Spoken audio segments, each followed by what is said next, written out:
Muy buenas noches y bienvenidos a la tertulia de la 8. La noticia más destacada de esta semana es sin duda la renuncia del Papa Benedicto XVI, que aseguraba que no tiene fuerzas para seguir.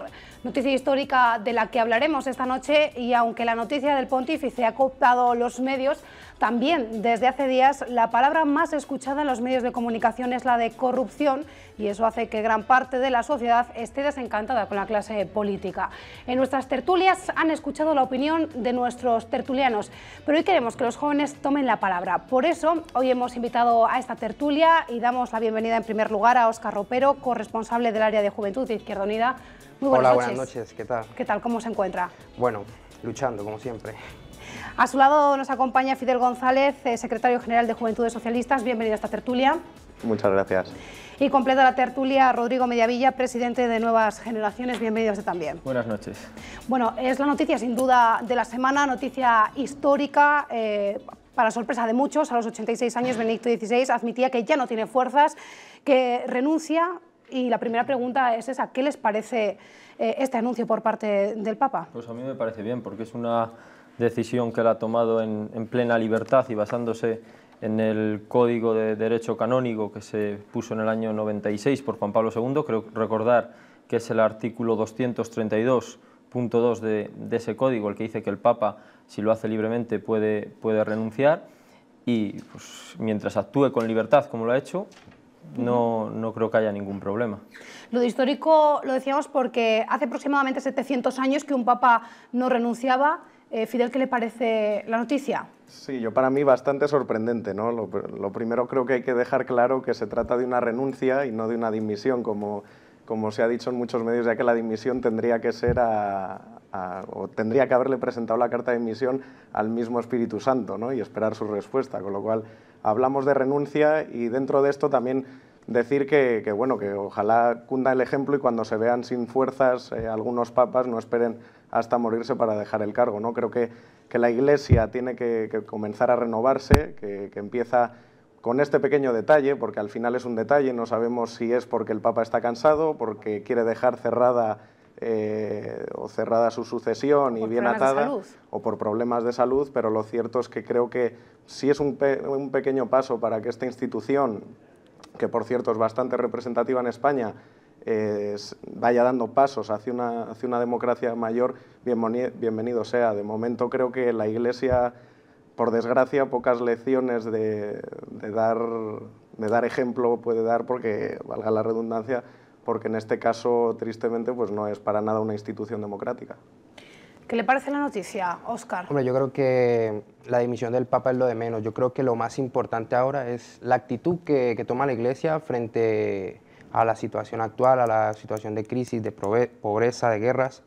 Y creo que este es un momento importante para enfrentarse a este nuevo sistema que tenemos del capital, que se llama neoliberalismo, que muchos llaman neoliberalismo, un capitalismo salvaje, y hacerse eco de sus bases, porque yo creo que en sí el cristianismo y sus bases ideológicas y sus bases en personas, las personas creen en la doctrina de Jesús como la protección de los débiles, y hacerse una autocrítica profunda de cuál está siendo su papel en la actualidad, y abrirse y tener una actitud aperturista que permita ir a favor de los más débiles, que en verdad, que en origen es la doctrina de Jesús, no la que sigue ahora, que es a favor de los poderes fácticos, a favor de los poderes del capital, que lo único que hacen es oprimir a la población.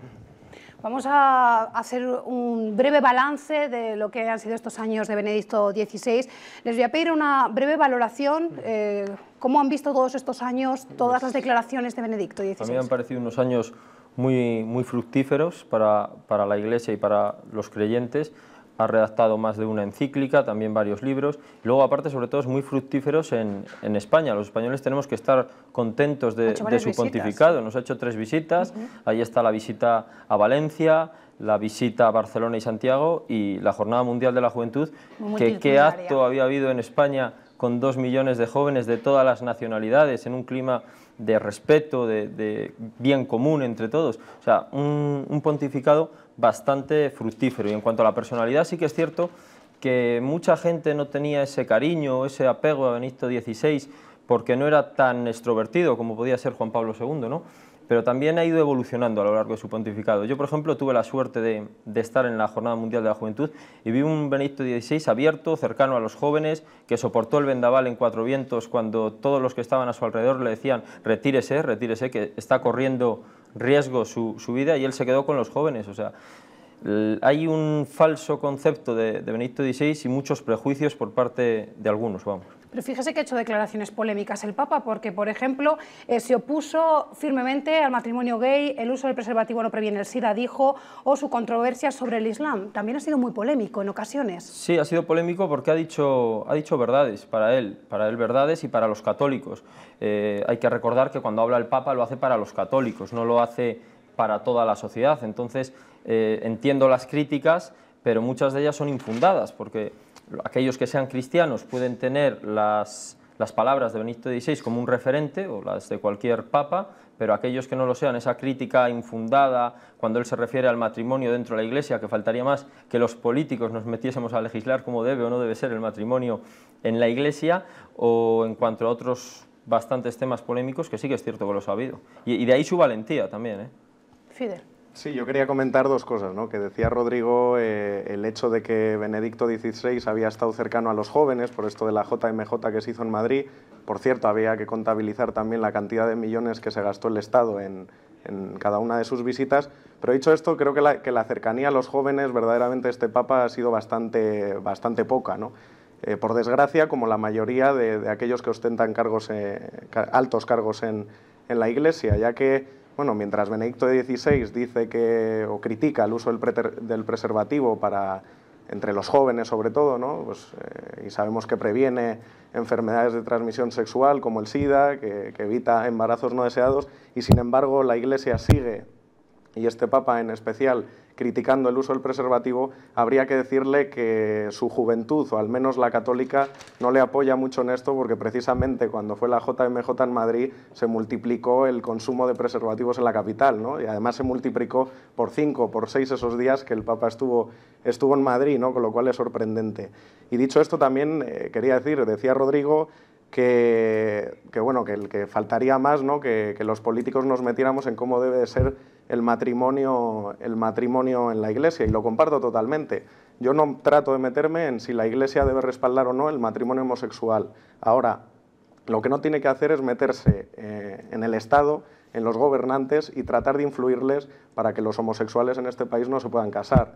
Lo mismo que el Estado no se debe meter en cómo regula la Iglesia sus cuestiones, creo que la Iglesia tampoco se tiene que meter en si el Estado regula o no el matrimonio homosexual, porque es un derecho y no una obligación, ¿no? Y parece que la Iglesia está empeñada en que cualquier derecho que gana la ciudadanía, tratar de atacarlo como sea, y en eso, desde luego que estoy totalmente en contra. Óscar, ¿cuál es su balance? Pues, ¿qué quiere que le diga? ¿Su opinión? Una persona que se opone al uso de preservativo para que millones de personas se mueran en un continente que además se muere de hambre, como África, pues no sé, yo creo que eso es un ataque indirecto a la sociedad. Una persona que ejerce su poder en los estados para prohibir el matrimonio y que dos personas no sean iguales ante la ley, como lo dice la Constitución y como lo que rige un Estado de Derecho, pues no me parece muy correcto. Y en relación con lo que dice Fidel, estoy totalmente de acuerdo en que el Estado tiene que estar totalmente separado de la Iglesia. Tiene que ser un Estado laico y la Iglesia no tiene que ejercer ninguna influencia sobre el Estado, porque todos somos libres iguales, ¿no? Y tenemos libertad religiosa y somos todos libres iguales ante el derecho. Rodrigo, no sé si quiere apuntar algo. Yo te he de decir que el Partido Popular en ese sentido fue el primer partido que quiso legislar sobre la unión de personas del mismo sexo, y evidentemente que tienen que tener los mismos derechos que un matrimonio, porque eso sí se llama matrimonio de personas que son un hombre y una mujer. Pero lo que no podemos caer es en el error de llamar matrimonio a aquello que no lo es en la práctica. Es igual que nosotros estamos aquí en un plató de televisión, no estamos en un plató de radio, ¿no? Entonces, cada cosa tiene un nombre, los derechos los mismos, por supuesto. La Constitución lo dice, pero la terminología no puede ser la misma, porque es diferente.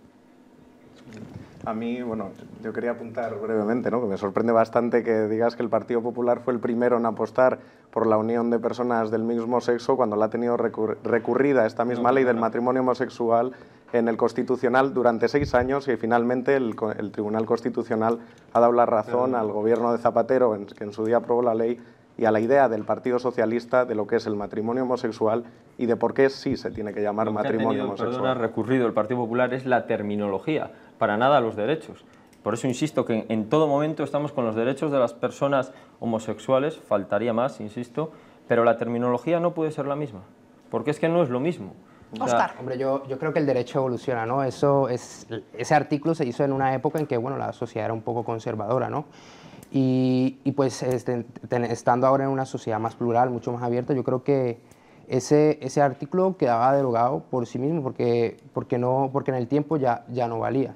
Y además es que existe debajo de ese artículo, que claro, tenía rango de ley, había un artículo mucho mayor, que era el de la igualdad entre las personas. Entonces, si tú te casabas con otro hombre, tú no podías, tú por el solo hecho de estar con otro hombre no podías tener hijos. Entonces, ahora una persona sí se puede casar con un homólogo sexualmente y puede tener los mismos derechos que un matrimonio. Eso es lo que se tiene que reivindicar, que todos seamos iguales ante la ley. Bueno, eso ya es otro tema, el tema de la adopción, que yo creo que podemos tratar otro día. Temas políticos... No sé, es el mismo tema, ¿no? Temas políticos aparte, vamos a escuchar las reacciones sobre esta noticia en Castilla y León, porque tras conocerse la noticia, pues se sucedieron las reacciones. Para algunos, esta despedida la interpretan como un alivio para el sumo pontífice, para otros un acto de grandeza espiritual. Escuchen. La hondura intelectual, la hondura espiritual es de una calidad que marca su ministerio y la relevancia que va a tener en la Iglesia. Cuando el Papa no se siente ya con fuerzas físicas para soportar los tremendos esfuerzos de su ministerio apostólico, pues es un acto de grandeza reconocerlo. Con alivio, porque, hombre, pues sí que le conocía bien, relativamente bien, y no era eso lo suyo. A mí me parece que fue heroico aceptar el nombramiento o la elección de Papa, tirando heroico, porque lo suyo pues era otro, el mundo religioso desde luego, pero el teológico, el especulativo. La Iglesia necesita una regeneración. ¿Qué rumbo debe tomar el Vaticano, Óscar? Pues ya lo había dicho antes, ¿Optará ¿no? por la continuidad, por emprender ambiciosas y profundas reformas? Hombre, reformas yo creo que tiene que seguir tiene que abrirse a las personas, ¿no? No es posible que un papa que tenga tanta influencia política en todo el mundo sea elegido de una forma tan antidemocrática, ¿no? Y tiene que hacerse una doctrina de cómo ha estado funcionando y de verdad valerse y de verdad estar a favor de los débiles, a favor de los pobres de la tierra, como es la doctrina de Jesús. La otra vez me decía un amigo que bueno, Hitler decía una cosa, que el comunismo es el hijo del cristianismo, porque todos predicaban lo mismo, predicaban la igualdad, ir a favor de los pobres, y eso no lo hace la Iglesia. La Iglesia ahora está en sus grandes palacios, no se acerca a la ciudadanía, y si nos ponemos a ver el término iglesia venía de asamblea para todos, para que todos llegamos a un acuerdo, para que podamos vivir en igualdad, y eso no lo hace la Iglesia. Ahorita la Iglesia es un poder que está en contra de la ciudadanía. Rodrigo. Bueno, en contra de la ciudadanía y en contra de los más pobres creo que precisamente no está, porque yo siempre lo recuerdo, en el siglo XIX, en los momentos de grave crisis económica, las personas más necesitadas acudían a los sindicatos, que ponían un gran caldero de sopa o lo que fuese en la entrada y les daban de comer. Ahora las personas más necesitadas acuden a Cáritas, que es la que de verdad ayuda a esa gente. La Iglesia también está en los países del tercer mundo, está ayudando muchísimo. Has mencionado antes a África con el tema del preservativo. ¿Qué sería de África sin la Iglesia Católica? ¿Qué sería de la educación, y sin otras muchas organizaciones, esto hay que decirlo? ¿Qué sería de la educación de esos niños? ¿Qué sería de otras muchas cosas?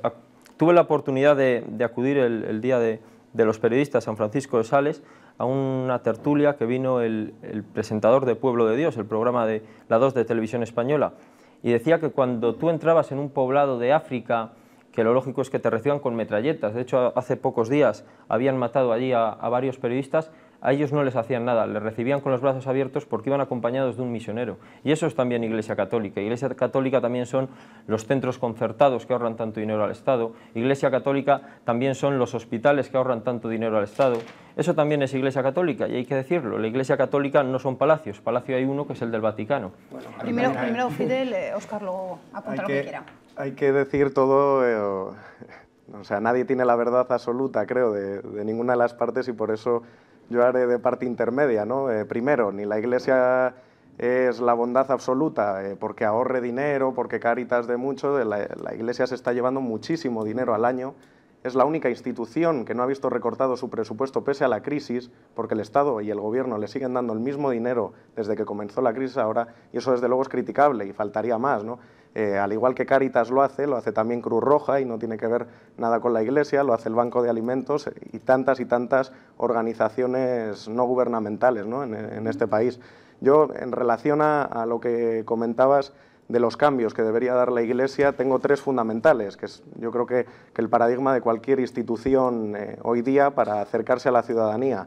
Por un lado, tiene que dar ejemplo, y al igual que en la política se exige el ser honesto, el ir de tú a tú al ciudadano, y sobre todo no ser ni mucho menos corrupto, creo que la Iglesia debería ser honesta consigo misma, y si predica su bondad, la bondad con el prójimo, con el que tiene al lado, desde luego creo que viven muy por encima de la media, obispos, el propio Papa, en definitiva la clase eclesiástica. Segundo, creo que tiene que ahondar en su propia democracia interna. No pueden venir a darnos lecciones quienes no escuchan primero a sus fieles, porque no les dejan opinar sobre a qué persona quieren como Papa, no les dejan opinar ni siquiera con las cuestiones de la elección de arzobispos, obispos, curas, etcétera, y desde luego tienen que ahondar en esa democracia interna, porque creo que al Papa lo va a votar un cónclave de apenas un centenar de personas, ¿no? Y tercero, la tercera cuestión creo que es básica, que es adaptarse a los tiempos.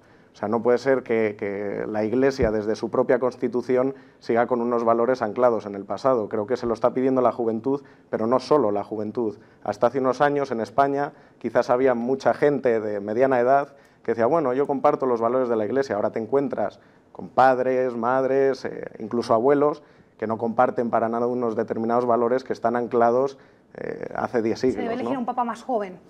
No sé si más joven, pero desde luego yo creo que la juventud no tiene que ver con el tener una mente muy abierta. Hay gente de 60 años que tiene una mente prodigiosa y abierta y acorde a sus tiempos, y hay gente muy joven que tiene una mente muy echada para atrás, ¿no? Yo creo que el Papa que tenga que venir se tiene que atrever a dar ciertos pasos en este sentido. Democracia, dar ejemplo y desde luego adaptarse a los tiempos, que creo que falta le hace a la Iglesia Católica. Óscar, y después Rodrigo. Vale. Bueno, a ver, yo es que yo no estoy diciendo, a ver, yo critico el todo, no la parte, ¿sabes? ¿Me entiendes? Hay una parte que se puede decir que es buena. Espera, que no he podido, no sé, déjame seguir.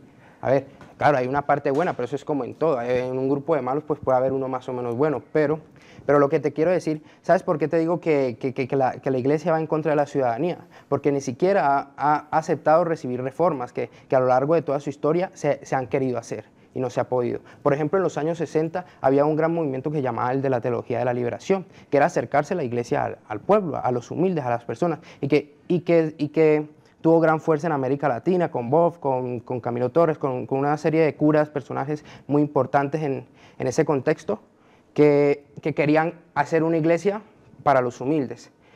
Y bueno, y eso fue promovido por el Papa Juan XXIII y está muy bien. Pero ¿qué pasó? Había una serie de poderes conservadores, como entre ellos el Papa que renunció ahora, el Ratzinger, y esos papas, esos cardenales entonces estuvieron en contra, tanto que a Boff, por ejemplo, lo cogieron y lo condenaron al silencio, y Boff dijo, no, pues yo para estar en silencio en una iglesia, pues para eso me salgo de la iglesia y predico mi teoría. Y esa teoría no fue aceptada, una teoría que iba para los humildes. Entonces ya ves o sea, ya ves la característica general de la Iglesia, a favor de quién va y en contra de quién. Tendría más cosas esa teoría que estar cerca de los humildes, porque la Iglesia está cerca de los humildes. Pero en cuanto a la democratización de la Iglesia, yo creo que lo primero que tenemos que tener en cuenta es cómo es el sistema de la Iglesia. La Iglesia es la única monarquía electiva que hay en el mundo. En España la tuvimos con los visigodos, que era que los príncipes, en este caso los cardenales, son los que eligen al rey, en este caso al papa. Entonces, en cuanto a la democratización, es un sistema diferente, evidentemente no es democracia, pero yo no me imagino que pongan una urna en el altar y que cuando la gente vaya a comulgar vote Benedicto XVI o el papa que desee. La regeneración de la Iglesia, la renovación de la Iglesia era otro tema. La Iglesia se renueva día a día, si no, raramente o difícilmente podría aglutinar al 70% de la población española que aglutina y difícilmente podría haber perdurado durante 2000 años de historia. Pocas instituciones tienen la historia que tiene la Iglesia Católica, también el judaísmo, que por cierto había que señalar en ese sentido que Benedicto XVI fue el primer líder religioso católico que entró en el Parlamento de Israel. Y la Iglesia, cuando necesita una mayor regeneración, se produce en los concilios. Ahí tenemos bien cerca el Concilio Vaticano II, y digo cerca, muchos dirán, no, es que hace 50 años, pero es que los tiempos de la Iglesia no son los mismos que los de la sociedad en esa materia. Una cosa de una envergadura, como puede ser un concilio, no puede celebrarse cada 5 años. O sea, los obispos y el Papa tienen sus reuniones, evidentemente, y la Iglesia se renueva día a día. Y evidentemente tiene que continuar renovándose, si no difícilmente podría continuar. Sí, creo que acaba de decir una cuestión que es fundamental para entender un poco dónde se ha movido la Iglesia todo este tiempo y durante muchos años, por desgracia, en nuestro país. Decías que la Iglesia ha estado al lado de los pobres y ha estado al lado de los más pobres mediante Cáritas, pero desde luego ha estado al lado de los más poderosos también, demostrándola una vez tras otra con los altos lujos que se permiten y con los altos gastos, ¿no? ¿Y algún ejemplo? Lo primero, en los palacios, ciudad por ciudad que vaya, los palacios del obispo normalmente suele ser uno de los centros, primero de más coste y segundo más lujosos de cada capital. Ese es el ejemplo. Y luego, si me permites, no te he interrumpido y cumplo rigurosamente con ello. Por supuesto. Quería comentar que también tenía razón. El problema es que mucha gente en la Iglesia y sobre todo los que están más arriba no se imaginan lo que acaba de decir Rodrigo. No se imaginan una urna para elegir entre un papa y otro. Y el problema es que en España, y hay que hacer un poco de memoria, durante 40 años ha habido mucha gente que no se imaginaba 2 urnas y pudiendo votar a quien tú quisieras, ¿no? Y por desgracia la Iglesia amparó todo aquello.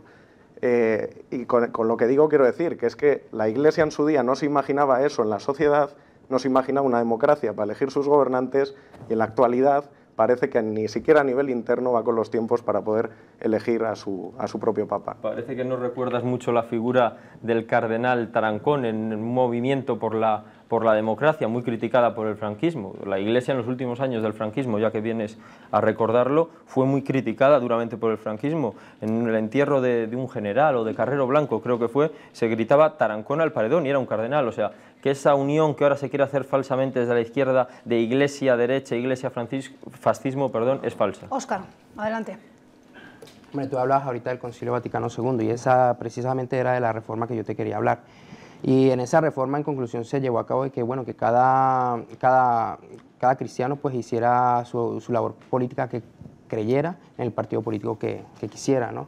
Pero también eso tenía un problema de fondo, que ya lo hablamos, estar a favor de los humildes y eso no se llevó a cabo. O sea, no nos mintamos que darle un plato, una sopa a una persona que está muriendo de hambre, pues está bien, pero tampoco ataca verdaderamente lo importante, ¿no? Las estructuras económicas a nivel mundial. Y con respecto al 70% de la población, tú decías, es verdad que al final de la dictadura, pues la Iglesia,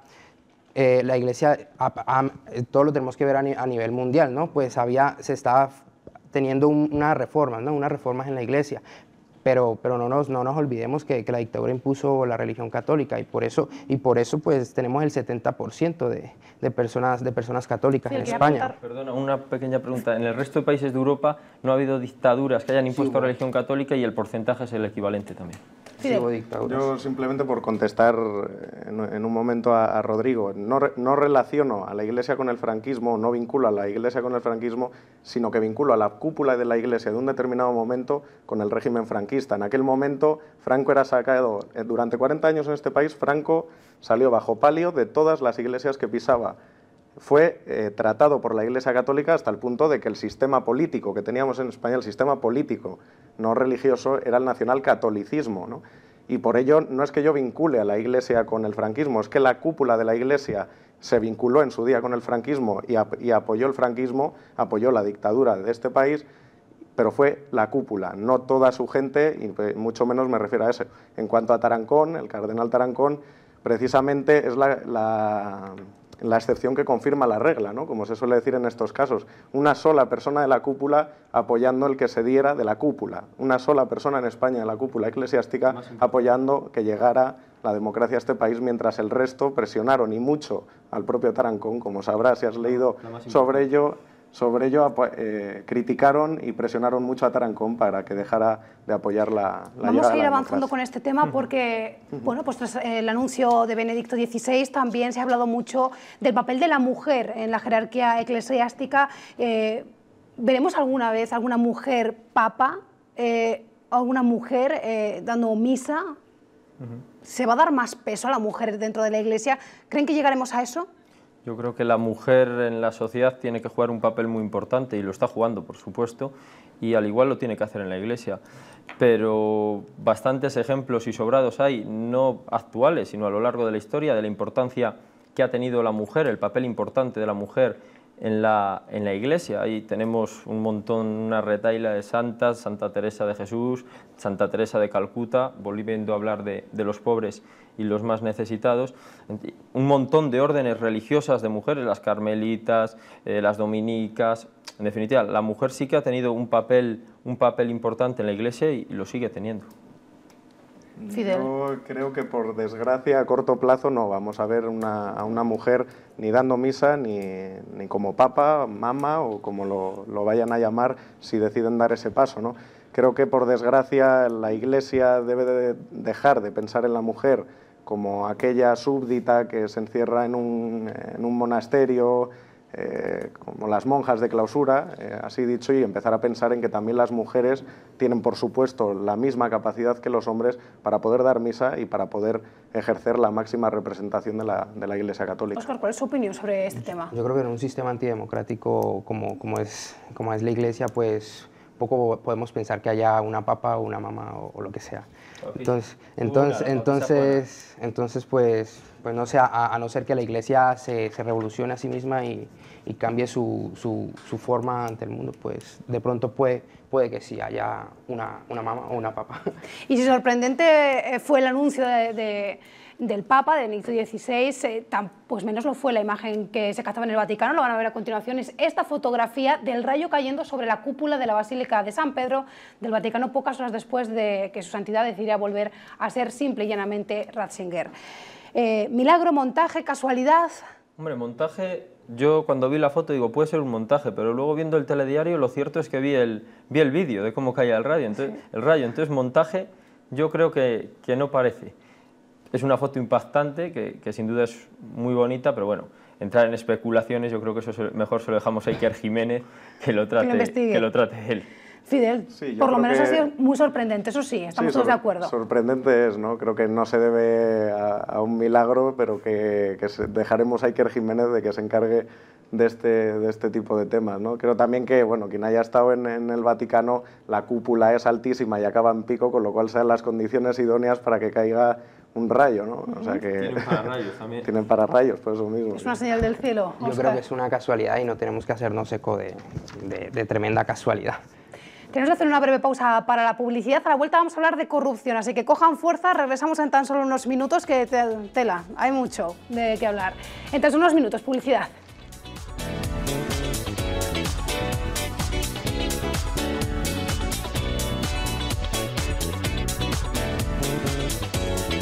Continuamos en la tertulia de la 8, abordamos ahora el tema de la corrupción, uno de los temas más tratados por desgracia en los últimos días en los medios de comunicación. Ya se sabe que rectificar es de sabios y esta semana sin duda ha sido la semana de las rectificaciones, 4 rectificaciones en 44 horas y vamos a desgranar cada una de esas rectificaciones. La primera, el PP anuncia que prescinde del exmarido de Ana Mato, cuando justo esa misma mañana decían que por el amparo del Estatuto de los Trabajadores no se podía prescindir de él. Segunda rectificación, el Gobierno recula y permite tramitar la iniciativa contra los desahucios, cuando solo una hora antes se oponía.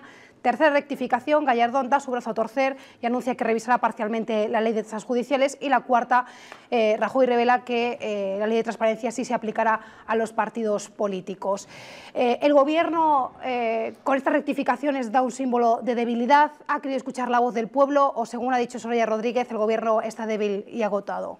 Yo creo que es la mejor muestra de que el Gobierno escucha al pueblo, escucha a la calle, y así lo ha dicho el portavoz del Partido Popular, Alfonso Alonso. Ha dicho que las rectificaciones que ha podido haber es la respuesta a la movilización popular. Ese es el talante. Nosotros no presumimos de talante, actuamos. Si las personas, si la población, la ciudadanía se manifiesta por las acciones del Gobierno, pues el Gobierno evidentemente escucha a la calle y en algunos temas rectifica. ¿Qué le parece? ¿Estas rectificaciones son símbolo de...? Yo creo que son símbolo de que la ola total, o sea, de la crisis, los casos de corrupción y toda la mediatización que se está haciendo absolutamente de todo, también con desahucios, con las reformas que está intentando llevar a cabo, creo que le están pasando por encima a este Gobierno. Esto es la prueba, ¿no? 4 rectificaciones en apenas 2 días, algunas de ellas rectificaciones que dan mucho o hacen que sospechemos mucho, ¿no? Como lo de Sepúlveda, el caso Ana Mato, y bueno, decía Rodrigo que es una muestra de que el Gobierno escucha a los ciudadanos con estas 4 rectificaciones. Pues bien, si escucha a los ciudadanos, el otro día salió un barómetro en el que decía que más del 80% de los ciudadanos quieren la dimisión de la señora Ana Mato porque creen que está vinculada y sabía las prácticas que realizaba su marido, y sobre todo que más de la mitad de los votantes del Partido Popular en esa misma encuesta creían que Rajoy la debía de cesar o ella misma dimitir, con lo cual, si de verdad escucha el Gobierno a los ciudadanos, creo que esa tenía que ser la primera medida, ¿no? Ana Mato fuera del Gobierno, porque de verdad, cuando una cosa tiene forma de gato, maulla como un gato y deja huellas de gato, que no lo dé más vuelta a Rajoy porque suele ser un gato, ¿no? Vamos, más adelante hablaremos de si debe dimitir o no Ana Mato. Yo creo que... ¿Esas rectificaciones a usted qué le hacen pensar? Pues a mí me parece que son rectificaciones propias de un partido en desgaste. Es un partido que gobierna para el pueblo, pero sin el pueblo, y tiene que de alguna manera pues mostrar, ¿no? Algo de que está con ellos, pero es mentira. Entonces, pues además son rectificaciones que van a raíz de que los principales partidos políticos de la oposición propusieron la dimisión de gobierno. Entonces, pues no sé hasta qué punto y con qué benevolencia vienen esas rectificaciones. Lo acabamos de decir, que el tema de la corrupción es un tema de plena actualidad. Ustedes van a ser el futuro, si Dios quiere, de la política en España. Cuando escuchan estos casos de corrupción, ¿qué es lo que piensan, Rodrigo? Bueno, ante todo hay que hablar de presuntos casos de corrupción. Presuntos casos de corrupción, porque mientras no haya una sentencia judicial, aquí la justicia mediática hemos visto en numerosas ocasiones que ha fallado. Y ha fallado cuando existe la justicia mediática, porque hay escándalos mayores en nuestras tierras del sur, en Andalucía, 1.800 millones por los ERES que no se han esclarecido para nada, y hay ciertos periódicos que no le han dado nada de bola al tema. El País, yo no he visto nada de los ERES de Andalucía. En cambio, en el caso de la presunta corrupción del Partido Popular, hasta la Gaceta, el medio que muchos dicen que es de la caverna mediática, sacó en portada que si Rajoy viajó a Mallorca con unos presuntos billetes que le había pagado la trama Gürtel. Entonces, la regeneración política es necesaria, evidentemente, pero también la regeneración del periodismo. O sea, el periodismo, si se quiere convertir en cuarto poder, como lo ha sido mucho tiempo, debe regenerarse y juzgar a todos con el mismo patrón, no solo a algunos, y escuchar más a las algaradas y al desgaste que se quiere hacer del Gobierno, que de verdad haya una justicia y un rigor en las informaciones. ¿Usted cree que, por ejemplo, todo esto que se está publicando a través de los medios de comunicación de ámbito nacional se hace con el único objetivo de desgastar al Gobierno? Yo no sé si se hará con el objetivo de desgastar al gobierno.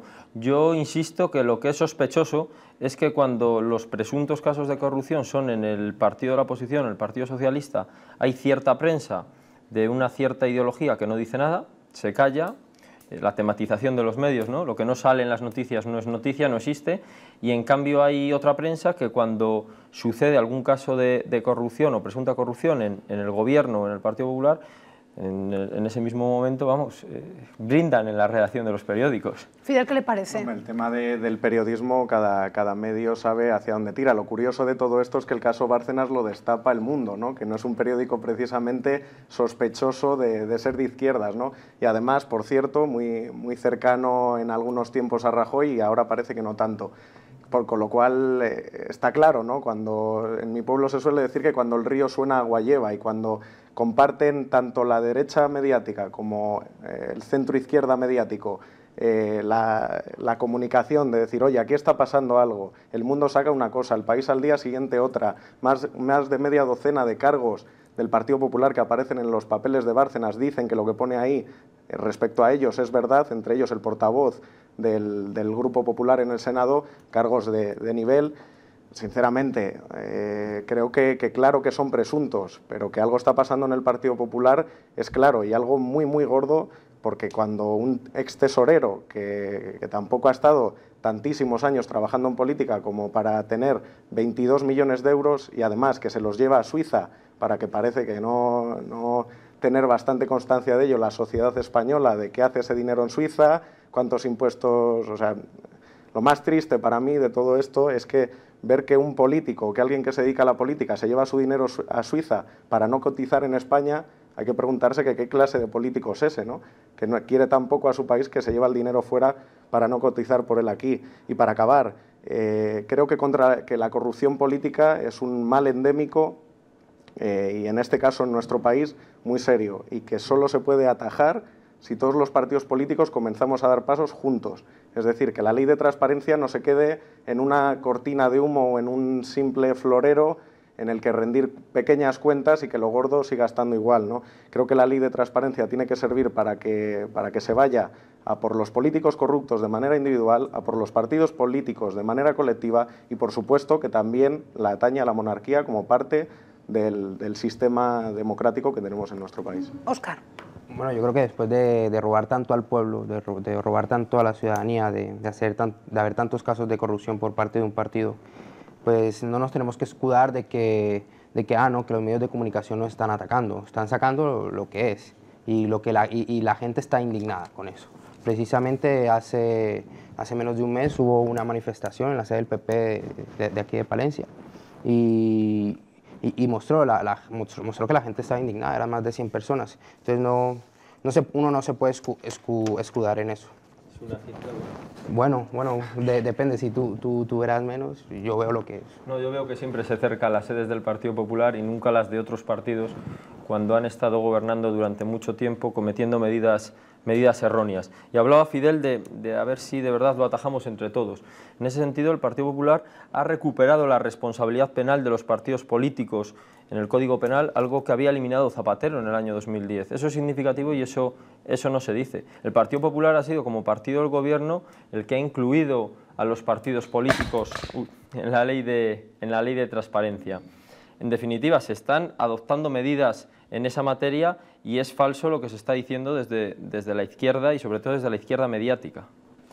Vamos a conocer las últimas novedades de Bárcenas Sepúlveda. Lo hemos escuchado esta mañana. Sepúlveda se ha negado a declarar, ha afirmado que su exmujer Ana Mato no tiene nada que ver. Y mientras hemos conocido que Bárcenas ha recibido dinero hasta diciembre de 2012 del Partido Popular en concepto de indemnizaciones y seguridad social. Vemos las novedades. Hace tan solo unas semanas su empleo parecía garantizado. Es que es funcionario de esta casa. Si usted despide a alguien por estar imputado, que no es una causa objetiva de despido, es un despido improcedente y entonces lo tienes que readmitir.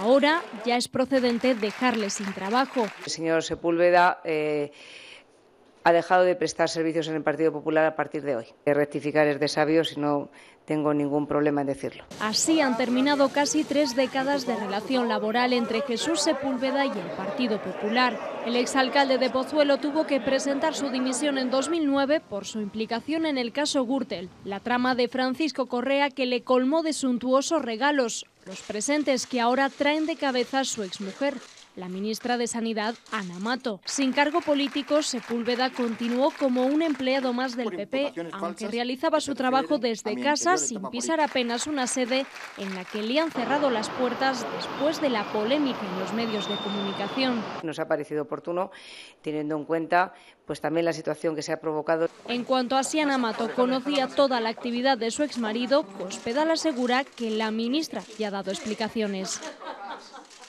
La ministra ha dado explicaciones y no se plantean esa dimisión. Fidel, aunque usted lo tenía muy claro, que lo ha comentado antes, debe dimitir. ¿Esa es su opinión?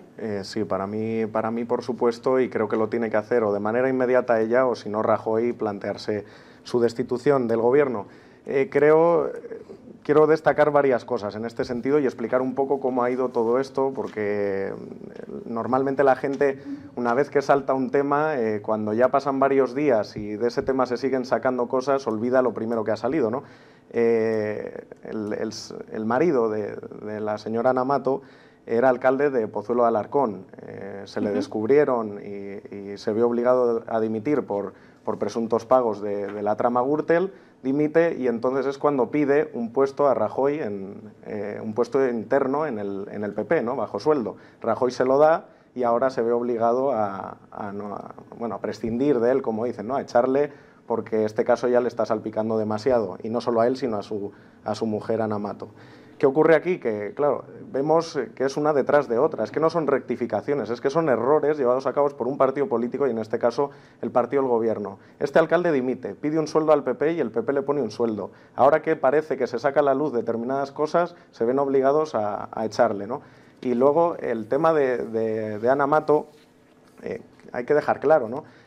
Sonó en su día el tema del Jaguar, ahora suena que le han pagado la comunión de su hija. En fin, ¿cuántas cosas tienen que salir más para saber que este, no sé si el hogar, pero para saber que algo tendría que ver también, o que algo tendría que saber cuando su marido ha estado presuntamente recibiendo dinero de la trama Gürtel como alcalde de Pozuelo de Alarcón, y cuando una cosa como es la comunión de su hija presuntamente ha estado pagada por la trama Gürtel? Desde luego creo que es muy dudoso lo que estamos viendo aquí. Desde luego que la señora Ana Mato, si la queda algo de ética, debería dimitir inmediatamente. Si no, pues tendrá que ser el señor Rajoy el que la destituya. ¿Dimisión sí o dimisión no? Sí, dimisión sí. Yo creo que debe dimitir Ana Mato y bueno, en general ya debe dimitir todo el gobierno, porque no es posible que, además de que haya recortes, de que se ataque la ciudadanía, de que haya un 25% de población infantil pobre y la misma población en general, no es posible de que esas personas sigan en las cúpulas del gobierno, no es posible que esas personas nos sigan gobernando. Entonces yo creo que esas personas deben dimitir y nuestra propuesta desde Izquierda Unida es que deben haber elecciones generales que sean el comienzo de un proceso constituyente que de verdad haga un sistema para la mayoría, para ese 99% de la población que está clamando verdadera democracia. Rodrigo, supongo que estará en contra. A mí me gustaría conocer cuál es ese sistema que reclama ahora Izquierda Unida, si es el ya caduco que ha fracasado en los países de la Europa del Este, el que sigue existiendo en China, el de Cuba. Bueno, yo creo que usted está descontextualizando la cosa, porque no tiene nada aclare que ver. El sistema. No quiero, es una palabra muy... pues el sistema que cree la sociedad, no va a ser el sistema que creemos nosotros, por eso decimos el sistema que cree la sociedad. Es el 99%, no es Cuba ni lo que tú dices, no descontextualices. No, me alegra la aclaración. En ese sentido, en el de Cospedal y de Sepúlveda, pues yo me atengo a las palabras de mi secretaria general. Ha rectificado el Partido Popular, dando buena muestra que no somos un partido que se aferre a una misma idea todo el rato si se puede llegar a cometer algún tipo de error, y bueno, rectificar es de sabios, lo ha dicho María Dolores de Cospedal. También es cierto que referente a Sepúlveda y a Mato, que cuando se producen esos movimientos o supuestos movimientos, la relación entre la ministra y Sepúlveda está ya muy debilitada. Entonces, sí, yo creo que sí que es cierto que la ministra no compartía o no sabía lo que su marido estaba haciendo en ese momento. ¿No cree que son motivos suficientes como para dimitir? Yo creo que no. En casos más graves se han dado a lo largo de la democracia, como chivatazos a ETA u otros, y nadie ha dimitido aquí. Fíjese que Óscar ha ido más allá, se deben convocar elecciones generales, apuntaba antes. Sí, ya, pero es que el sistema es el que es, y en el caso de que dimita el presidente del gobierno son los diputados elegidos libremente por los españoles que han querido que el Partido Popular tenga 185 diputados, creo que es la cifra exacta, y el Partido Socialista 110, y Izquierda Unida bastantes menos. O sea, son los diputados elegidos libremente por los ciudadanos los que votan a sus representantes, y esos representantes son los que votan al presidente del gobierno, nos guste o no. Si no le gusta que los ciudadanos voten al Partido Popular, oye, hagan mejores campañas y expliquen mejor su programa, porque es la ciudadanía la que vota. Bueno, está muy bien que digas 185 diputados, es verdad, tuvo una mayoría absoluta, pero es que ahorita en la calle no lo apoya nadie. Entonces, por eso nosotros creemos, y gran parte de la sociedad cree, y se ha visto en grandísimas movilizaciones, grandísimas movilizaciones, que el gobierno no tiene apoyo popular, y un gobierno que no tenga apoyo popular es antidemocrático, eso es una regla de oro. Sí, entonces, yo creo que eso es mentira, de que ella no sabía nada, ellos, a ver, creo que, bueno, sí estaban separados, pero ellos no estaban divorciados, y por lo cual ellos tenían unión de bienes. ¿Cómo ella no iba a saber esos casos? Vamos, se lo estaba echando todo al bolsillo, y no es posible que una persona que no esté gobernando todavía siga gobernando a pesar de todos los casos de corrupción que tienen detrás. Fidel. Yo creo que hay una cosa fundamental en todo esto, y es que hasta ahora hemos estado un año viendo cómo aquí se hablaba solo de herencia recibida. Aquí se decía que todo esto era por el bien del país, que las cosas iban a ir a mejor y que los esfuerzos de los ciudadanos iban a sacarnos de la crisis. Ahora Rajoy va a ir a los ciudadanos y les va a decir a la cara, mirándoles a los ojos, que estos esfuerzos hay que hacerlos por el bien del país, mientras están sacando día tras día temas como el de los sobres, presuntos sobres, temas como el de la implicación de Ana Mato y su marido en esto, presunta implicación. O sea, que este tipo de temas va a tener luego Rajoy la cara de ir a los ciudadanos y pedirles que es que sus hijos van a tener una peor educación pública, van a tener una peor sanidad pública. Por cierto, es Ana Mato la que realiza los recortes en la sanidad, y en Madrid, por cierto, quienes lo privatizan. Van a tener esa cara de pedir a los ciudadanos más esfuerzos mientras ellos mismos son incapaces de admitir ciertas cosas, de abrir su partido para que la justicia entre y aquel que la haya hecho que la pague, pero tanto en el Partido Popular como en cualquier otro partido. A mí, si el Partido Socialista tiene cualquier atisbo de corrupción, que el que la haya hecho que la pague, pero sin ningún tipo de contemplaciones, y además, aparte de pagarlo, o sea, aparte de ser condenado, que pague hasta el último céntimo que se haya llevado. Eso es lo que defiendo personalmente, y haya lo que haya hecho mi partido en otras ocasiones, desde luego de ahí no me van a bajar del burro. El que la haga, que la pague. Lo que sí que es cierto, que si el que haga, que la pague, en estos momentos el Partido Socialista creo que recordar que gobierna dos autonomías, que es Asturias y Andalucía. En Andalucía el Partido Socialista perdió las elecciones, ganó Javier Arenas, pero pactó con Izquierda Unida y está ahí en el gobierno, que es legítimo, como he explicado antes, lo del gobierno es legítimo. 1.800 millones de euros, ¿dónde están? Que dé explicaciones el Partido Socialista. Piden que dimita el presidente del gobierno, los mismos que tienen como secretario general de su partido al portavoz del gobierno de los GAL, al portavoz del gobierno de la mayor trama de corrupción como ha sido Filesa, al portavoz del gobierno de Ibercorp, al que primero monta los GAL y años después, bueno, no voy a decir monta los GAL, presuntamente monta los GAL, era portavoz de ese gobierno en el que nadie sabía nada y se enteraron por los medios, y años después cambia la estrategia y resulta que hay chivatazos a una organización terrorista como es ETA. Entonces, ¿qué legitimidad moral tiene el Partido Socialista para pedir dimisiones al Partido Popular? ¿Qué legitimidad moral tiene un partido que ha dejado a España al borde del precipicio, que no es la primera vez, que lo hizo Felipe González ya en su época? Aquí lo que pasa es que esto es cíclico, como todas las crisis y como todo en la historia. Gana el Partido Popular, tiene que solucionar los errores del Partido Socialista, garrafales en materia económica porque siempre recurre al despilfarro. Luego gana el Partido Socialista, la política del manirrotismo, el el café para todos, el dar dinero para todos, y luego los ciudadanos se dan cuenta, vuelve a ganar el Partido Popular y ya la izquierda monta las algaradas callejeras como forma de llegar al gobierno. Entonces dejemos actuar al gobierno que está trabajando, que está intentando sacar a España adelante con unas medidas muy difíciles, porque yo seguro que Mariano Rajoy no le gustan las medidas que está tomando, porque qué contento estaría él siguiendo con la misma política que el Partido Socialista, de manos abiertas, de café para todos, en los que no habría perdido ni un voto, ni nadie pediría su dimisión. Qué contento estaría. Pero es que tenemos un presidente que no es electoralista, tenemos un presidente, afortunadamente, que es responsable. Y es preferible pasar unos pocos años, como los que estamos pasando actualmente, que si se hubiese solucionado en el 2008 ahora no estaríamos así. Todos recuerdan, y seguro que los espectadores recuerdan, el debate Solbes-Pizarro. Entonces, es mejor tomar esas medidas durante un periodo de tiempo que esperemos que sea el más corto posible, para luego ver la luz al final del túnel. Mira, Rodrigo, es que tenemos un presidente tan responsable, como tú decías, que da explicaciones sobre el mayor caso de corrupción en la historia de nuestro país a través de una pantalla y sin admitir preguntas a los periodistas. Esa es la responsabilidad que tiene este presidente del Gobierno, con los suyos además. Un presidente tan responsable, por cierto, que fue el que ha mantenido a Bárcenas como tesorero, y seguramente no me creo que el principal responsable del Partido Popular no supiera ni la cantidad de millones que manejaba Bárcenas, ni las presuntas cosas que hacía en el Partido Popular, y desde luego algo huele mal con todo lo que está saliendo. Y hablabas de Rubalcaba y quiero también comentarlo. Presunción, creo que has comentado Gal, Filesa.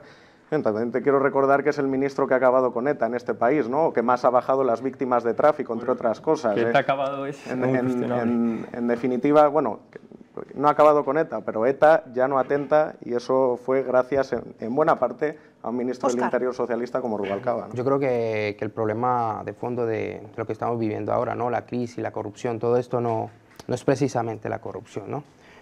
Yo creo que el problema de fondo es el sistema económico, ¿no? Porque este sistema económico en sí es corrupto.